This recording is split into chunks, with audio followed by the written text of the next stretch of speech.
안녕하셨습니까? 반갑습니다. 이렇게 보니까 우리 1년 6개월 만에 남혜숙 집사님 오셨어요. 그죠? 몸이 좀 안 좋으셨었는데 이렇게 또 그래도 밝은 모습으로 만나 뵙게 돼서 하나님께 영광을 돌리고 감사를 드립니다. 네, 고맙습니다. 우리 아까 환영 시간에 못했는데 옆에 계신 분들과요 좀 밝은 미소를 좀 나누시면 좋겠습니다. 한 주일 동안 하나님께서 우리를 잘 돌봐주셔서 건강하게 지내게 돼서 얼마나 감사한지요. 네, 고맙습니다. 여러분 다 참여하셨겠지만은 오늘까지 8번에 걸친 그 세미나가 있었습니다. 이제 오늘 저녁하면 9번에 해당하는데요.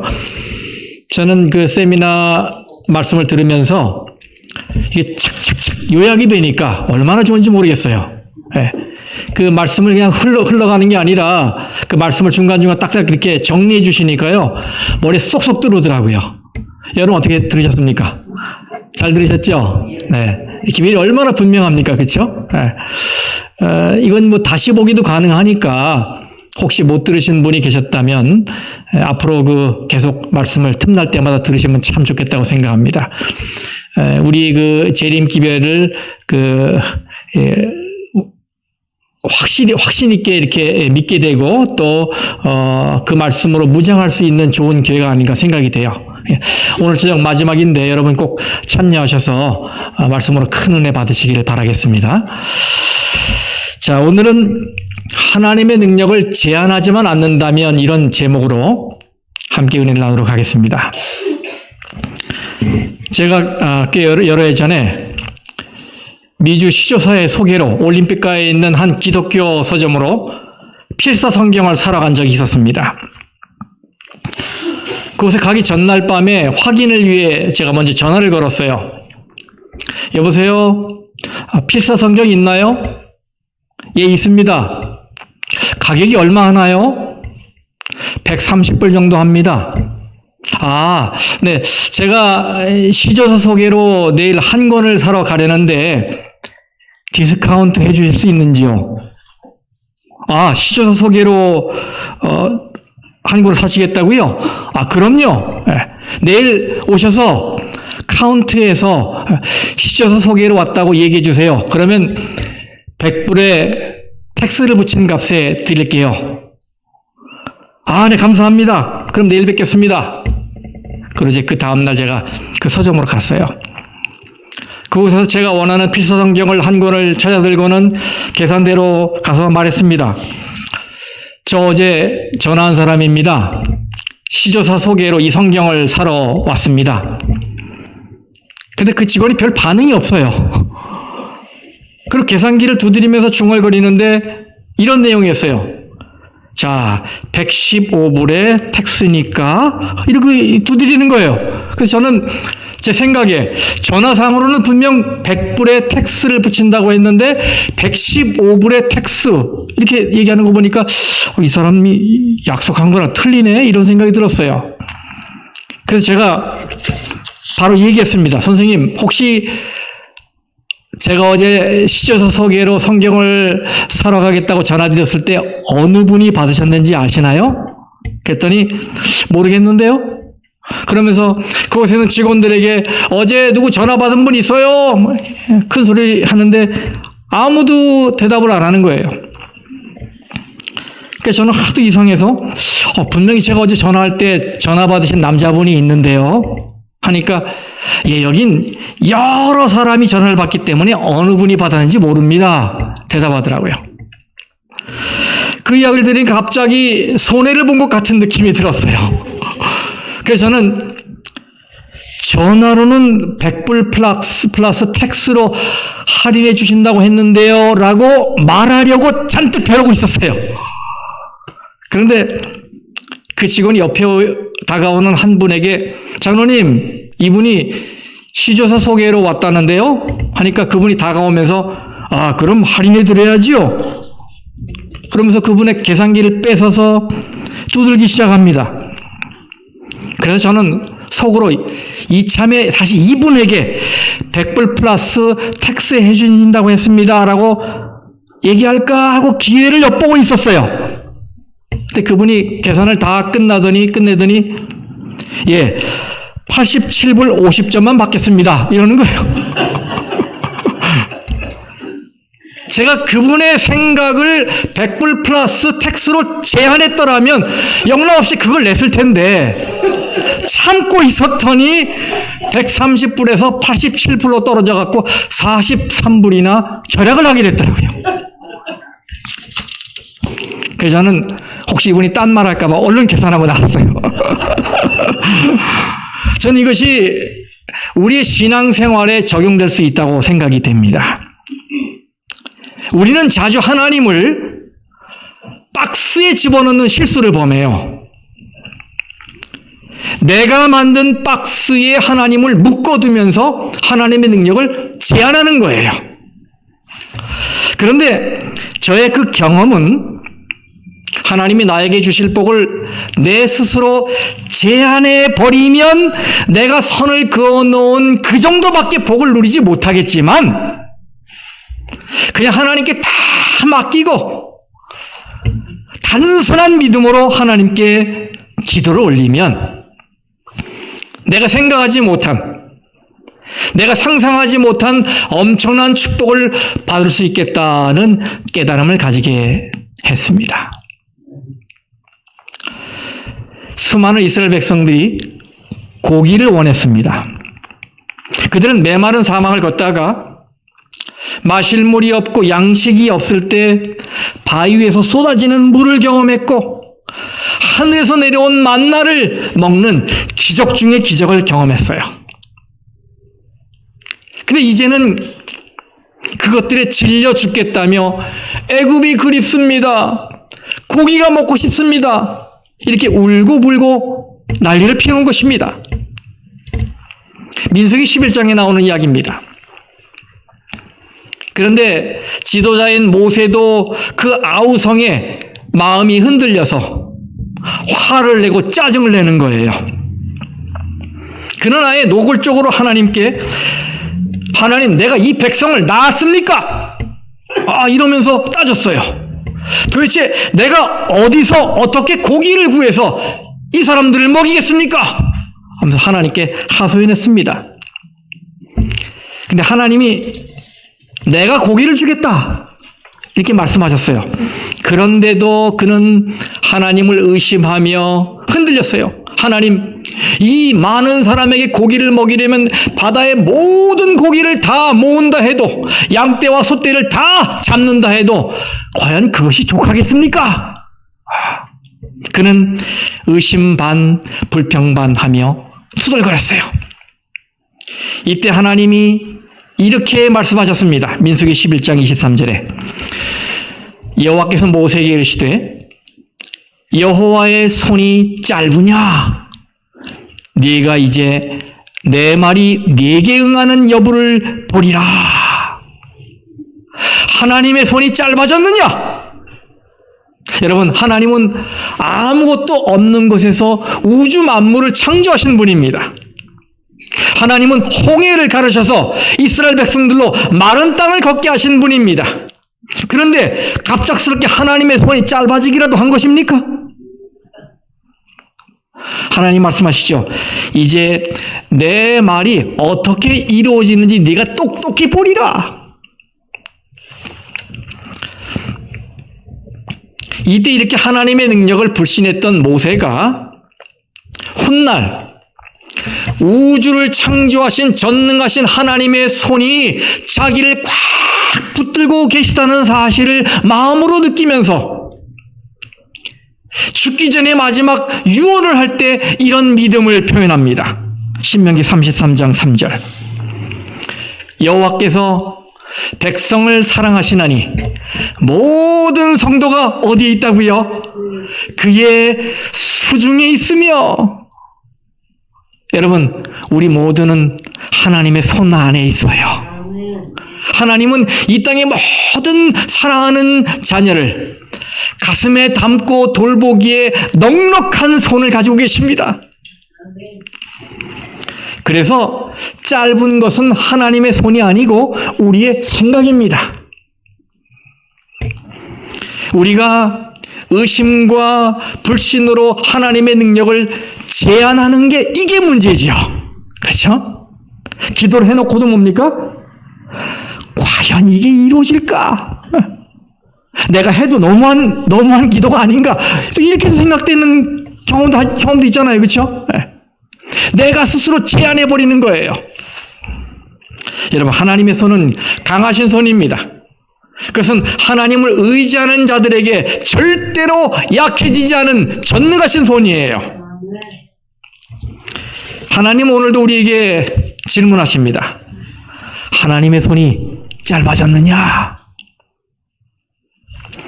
이 세상은 고해와 같습니다. 시시각각으로 우리는 거센 풍랑을 맞이합니다. 그래서 성도들도 우왕좌왕할 때가 있어요. 그때 우리는 하나님의 음성을 들어야 돼요. 하나님의 손이 짧아졌느냐? 사업에 실패하고 직장을 잃어버리고 낙심천만할 때가 있지요. 그때 우리는 하나님의 음성을 들어야 합니다. 하나님의 손이 짧아졌느냐? 살면서 건강 문제, 경제 문제, 가족 문제를 끌어안고 속을 태우며 머리를 움켜쥘 때가 있어요. 그때 우리는 하나님의 이 음성을 들어야 해요. 하나님의 손이 짧아졌느냐? 네, 하나님은 우리를 일으켜 세우시기에 넉넉한 능력을 가지고 계십니다. 그래서 우리는 이렇게 고백해야 합니다. 예레미야 32장 17절. 주 여호와여, 주께서 큰 능력과 펴신 팔로 천지를 지으셨사오니 주에게는 할 수 없는 일이 없으시니이다. 아멘. 성도 여러분, 주님께서 못하실 일이 무엇이 있겠습니까? 생각해 보세요. 그러니 하나님을 제발 박스에 집어넣지 말기를 바랍니다. 하나님의 무한한 능력을 우리의 이성으로, 우리의 경험으로 제한하지 말기를 바랍니다. 그저 하나님께 다 맡기시고 하나님의 능력을 믿고 기도하시기 바랍니다. 그러면 분명 하나님의 놀라운 능력을 체험하시게 될 거예요. 저는 이 시간에 하나님의 능력을 온전히 믿고 하나님께 매달렸던 한 사람을 통해서 하나님의 능력을 제한하지 않는 이 담대한 신앙을 좀 배우길 원합니다. 구약성경 역대상은 3분의 1이 족보 이야기예요. 마태복음의 족보는 길어야 반 페이지 정도밖에 안 되는데 역대상에 나오는 족보는 제가 가진 성경으로 13페이지입니다. 누가 누구를 낳고 누가 누구를 낳고, 그래서 성경 읽다 보면 웬만한 뚝심을 가지지 않으면 끝까지 읽기 어려워요. 마치 성경 통독의 인내심을 테스트하는 것 같아요. 그런데 그런 족보 이야기를 쭉 읽어나가다가 딱 2절에서 눈이 확 띄입니다. 그것은 마치 뙤약볕에서 땀을 뻘뻘 흘리며 갈증 속에 있다가 시원한 냉수를 먹는 것 같은 활력과 생명을 주는 그런 고마운 곳이에요. 이곳에 한 인물이 등장합니다. 여러분은 그 인물 이름에 밑줄을 쫙 그셔야 돼요. 이름이 야베스입니다. 야베스. 제가 본문의 말씀을 읽어보겠습니다. 역대상 4장 9절 10절입니다. 야베스는 그의 형제보다 귀중한 자라. 그의 어머니가 이름하여 이르되 야베스라 하였으니 이는 내가 수고로이 낳았다 함이었더라. 야베스가 이스라엘 하나님께 아뢰어 이르되 주께서 내게 복을 주시려거든 나의 지역을 넓히시고 주의 손으로 나를 도우사 나로 환난을 벗어나 내게 근심이 없게 하옵소서 하였더니 하나님이 그가 구하는 것을 허락하셨더라.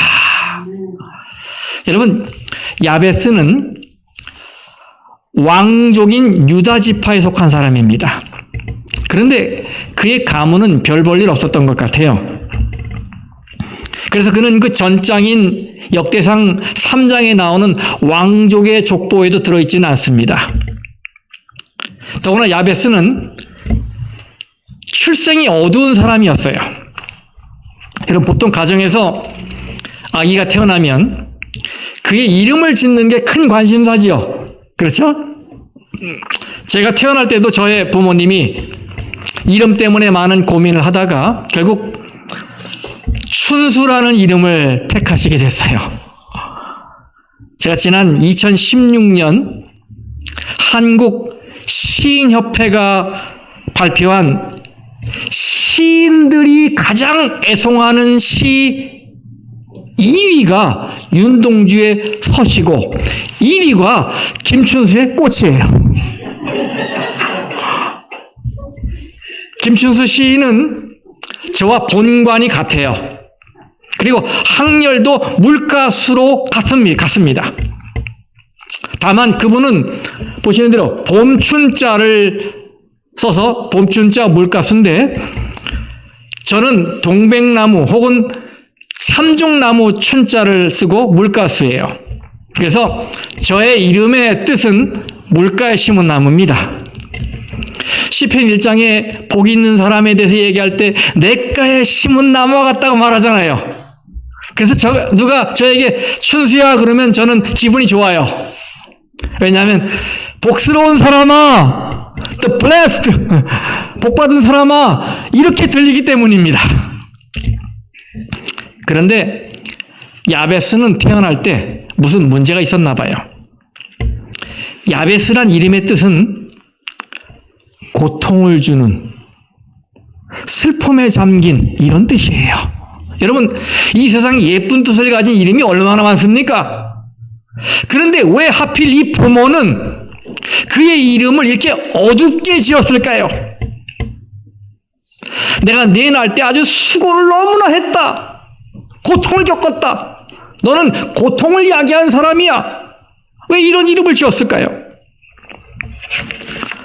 더욱이 유대인들은 이름이 그의 운명을 결정한다고 믿었어요. 그렇게 본다면 이 야베스의 출생에 특별한 사연이 있는 게 분명해요. 그렇게 추측할 수가 있어요. 분명 야베스가 태어날 때 산모의 상태나 혹은 집안의 사정이 말이 아니었던 것 같습니다. 여기 9절에 그의 어머니가 이름하여 이런 말이 나와요. 어머니가 지은 이름이 족보에 그대로 올라간 것을 보면 그때 혹시 아버지가 없었든지 아니면 아버지가 있더라도 아버지에게도 이 아이가 고통덩어리라는 대접을 받은 것이 아니겠는가 이렇게 추측할 수가 있죠. 어찌됐건 야베스의 출생은 그의 가족에게 축복이 되지 못했던 것이 분명합니다. 그런 의미에서 야베스는 태어나면서부터 인생이 꼬인 거예요. 그는 야베스 이렇게 자신의 이름이 불릴 때마다 넌 참 힘든 인생이야. 불행해. 너는 고통덩어리야. 이런 소리를 들어야 했으니 얼마나 힘든 삶을 살아야 했을까요? 이렇게 야베스의 시작은 불우했고 어두웠습니다. 그러나 그의 인생은 그렇게 끝나지 않았어요. 여기에 반전이 있어요. 이런 최악의 조건을 딛고 이 불행을 운명으로 알고 살게 된 야베스가 하나님에게서 이런 칭호를 듣습니다. 그의 형제보다 어떤 자라고요? 귀중한 자다. 영어로 more honorable. 귀중한 자다. 와, 여러분 하나님에게서 귀중한 자라는 별명을 얻게 돼요. 인생 역전이고 대전환이지요. 여러분 그러면 도대체 무엇 때문에 야베스가 이 불행한 과거를 딛고 존귀한 자가 될 수 있었을까요? 그 비결이 무엇일까요? 네, 여러분 그 비결은 첫째, 그가 하나님을 제대로 알았어요. 하나님을 제대로 알고 간절한 기도를 드렸습니다. 그는 불행한 운명에 속박당하지 않았어요.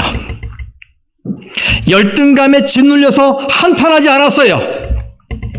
땅이 꺼져라 한숨 쉬며 세월을 허송하지 않았습니다. 누구를 원망하거나 탓하지도 않았습니다. 그가 한 일은 하나님께 간절히 기도를 드리는 것이었어요. 자신의 불우한 운명을 뛰어넘겠다는 열정을 가지고 하나님을 붙든 거예요. 하나님을.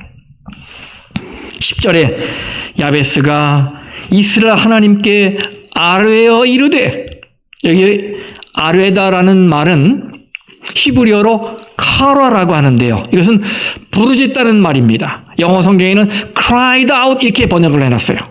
부르짖다, 울부짖다. 같은 단어를 사용한 예레미야 33장 3절에는 아예 부르짖으니라라고 번역을 해놨어요. 이 아뢰다는 말이 그런 말이에요. 야벳은 하나님께 부르짖었습니다. 여러분, 그 부르짖다는 그 말 속에 그의 절박한 심정이 들어있지 않겠습니까? 그렇죠? 네. 부르짖었다, 울부짖었다. 절박한 심정을 이야기할 때 야곱의 기도가 떠올라요. 여러분 아시는 대로 야곱은 처가에서 가나안 땅으로 돌아올 때 야복 강가에서 하나님의 사자하고 레슬링을 했죠. 그죠? 씨름을 했어요. 그때 그는 밤새 기도를 올렸어요. 창세기 32장에 당신이 내게 축복하지 아니하면 가게 하지 아니하겠나이다. 하나님께로부터 용서와 보호에 대한 보증을 받기 전에는 당신을 내어줄 수 없습니다 하면서 그 천사를 붙들었어요. 간절한 마음으로 붙들었습니다. 결국 그는 허벅지 관절이 부러지는 중상을 입지요. 그럼에도 불구하고 끝끝내 하나님의 사자를 놓지 않았습니다. 그만큼 간절했다는 말이에요. 그 결과 어떻게 됐어요? 속이는 자라는 뜻인 야곱이 승리자라는 이스라엘로 이름이 바뀝니다. 운명이 바뀌어요. 운명이. 그 간절함에 하나님이 어떤 복을 내리셨어요? 운명이 바뀌는 복을 내리셨어요. 야베스는 어둡고 불우한 출생에 갇혀있지 않았습니다. 그는 슬픔 뒤에 반드시 기쁨이 올 것이라고 믿었어요. 그래서 그는 전능하신 하나님이 자신의 인생에 개입해 주시기를 바랬습니다. 그래서 간절히 부르짖은 거예요. 그 결과, 그 간절한 기도의 응답으로 그의 운명이 바뀝니다. 성도 여러분, 하나님의 능력을 믿으시기 바랍니다. 하나님의 능력을 제한하지 마세요. 여러분이 간절한 마음으로 기도하면 하나님이 여러분의 인생을 바꿔주십니다. 여러분의 운명까지 바꿔주실 거예요. 믿으시기 바랍니다. 두 번째, 야베스는 이런 간절함에다가 큰 믿음의 기도를 올렸어요. 여기 역대상 4장 10절 말씀, 주께서 내게 복을 주시려거든 나의 지역을 넓히시고 주의 손으로 나를 도우사 나로 환난을 벗어나 내게 근심이 없게 하옵소서. 여러분, 참으로 배짱이 두둑한 기도지요. 담대한 기도지요. 어찌 보면 이것은 지극히 이기적인 기도처럼 보여요. 그러나 그런데도 불구하고 불신의 그림자는 하나도 없습니다.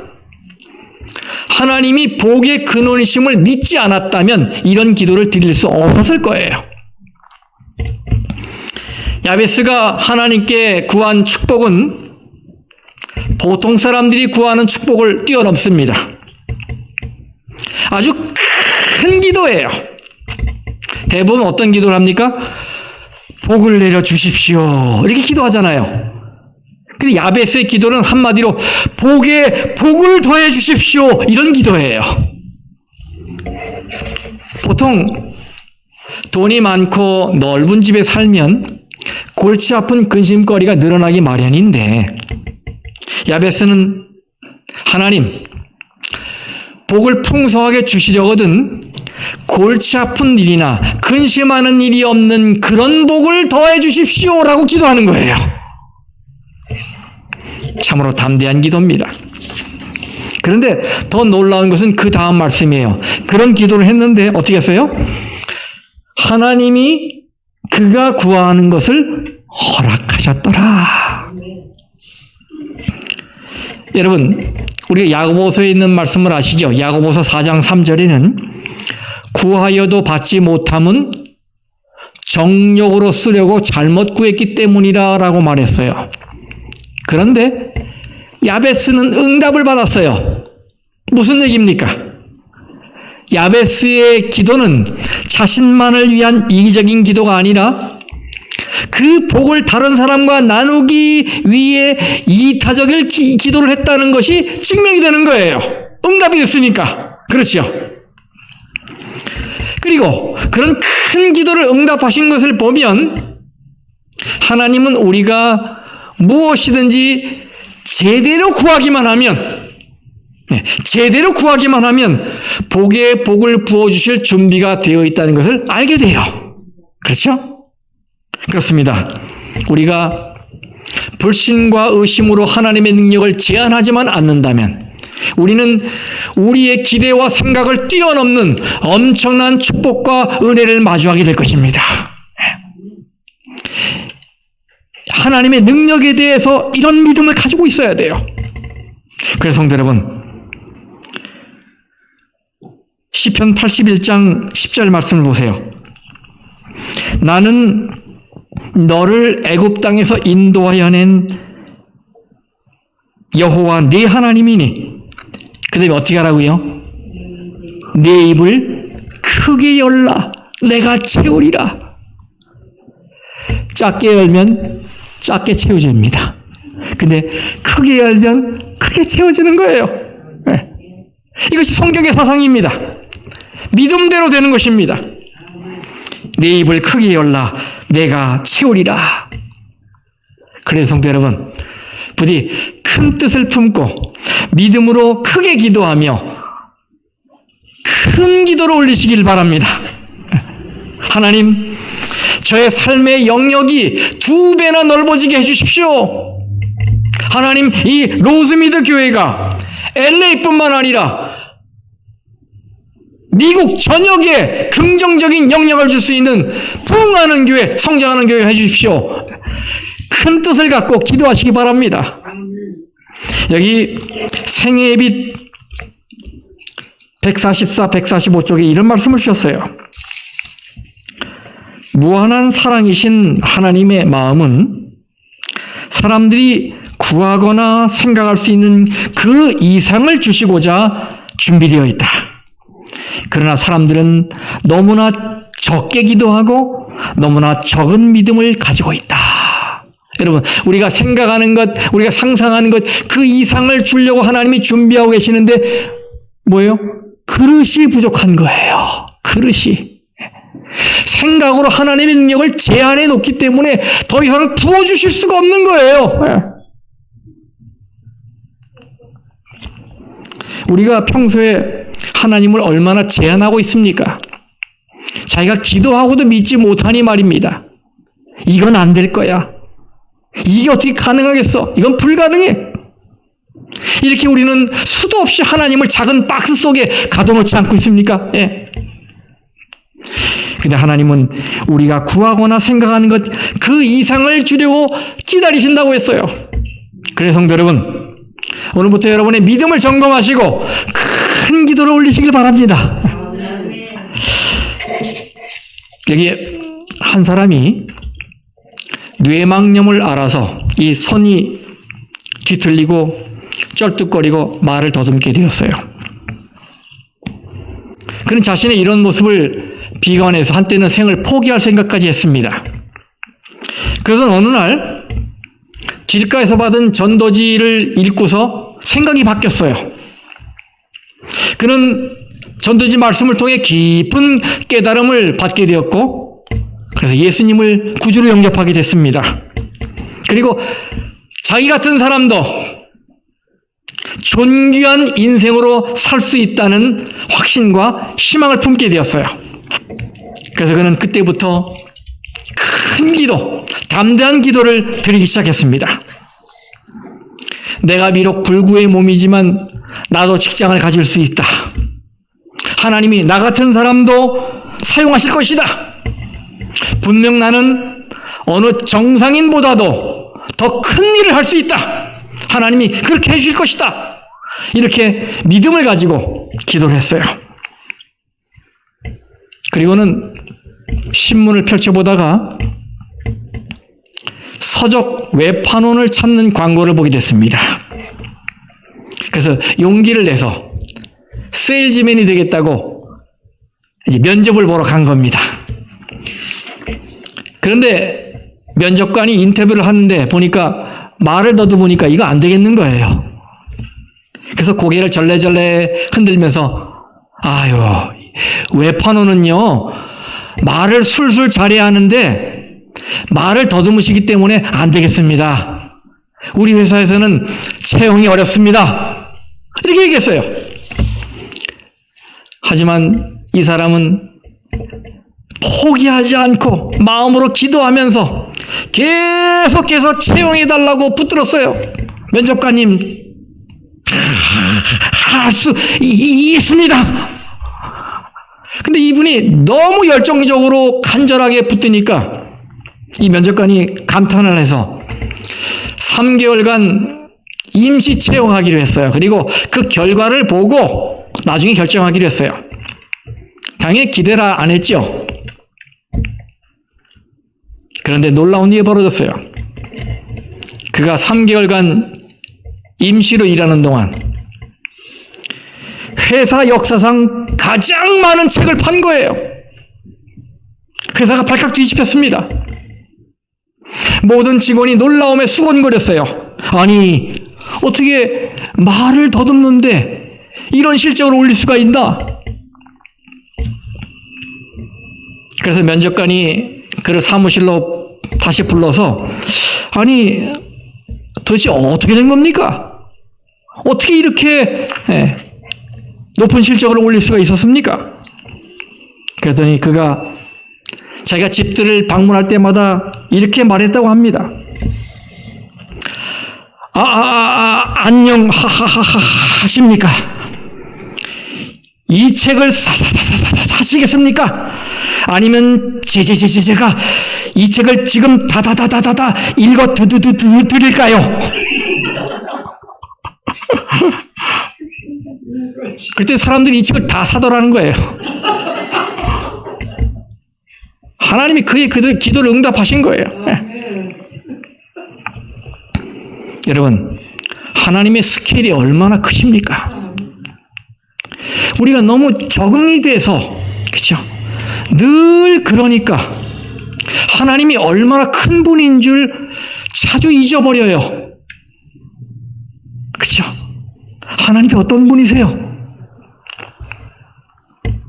온 우주 만물을 창조하시고 지금도 이 먼지보다 작은 지구를 지키시기 위해서 사랑을 베푸시는 분이에요. 한번 믿음의 눈으로 상상해 보세요. 하나님이 어떤 분이신가? 하나님이 여러분이 이 교회 구석에서 무릎 꿇고 기도하는 것 안 들으십니까? 하나님이 손이 짧습니까? 다 들으십니다, 여러분. 하나님은 여러분이 구하는 것 이상으로 여러분에게 베풀 준비를 하고 계세요. 우린 그런 분을 아버지로 모신 사람들입니다. 하나님의 자녀들이에요. 하나님은 여러분의 마음의 소원, 여러분이 간절한 마음으로 드리는 그 기도, 그리고 믿음을 가지고 드리는 그 큰 기도에 귀를 기울이시고 어떻게 하면 이것을 성취해 줄까, 응답해 줄까 기다리고 계십니다. 반드시 하나님이 여러분을 채워주실 거예요. 그러니 여러분, 믿음을 가지시기 바랍니다. 하나님을 제한하지 마시기 바랍니다. 큰 기도를 올리시기 바랍니다. 하나님이 넘치게 채워주실 거예요. 어떻게 하면요? 어떻게 하면? 우리가 하나님의 능력을 제한하지만 않는다면 말입니다. 말씀 마치겠습니다.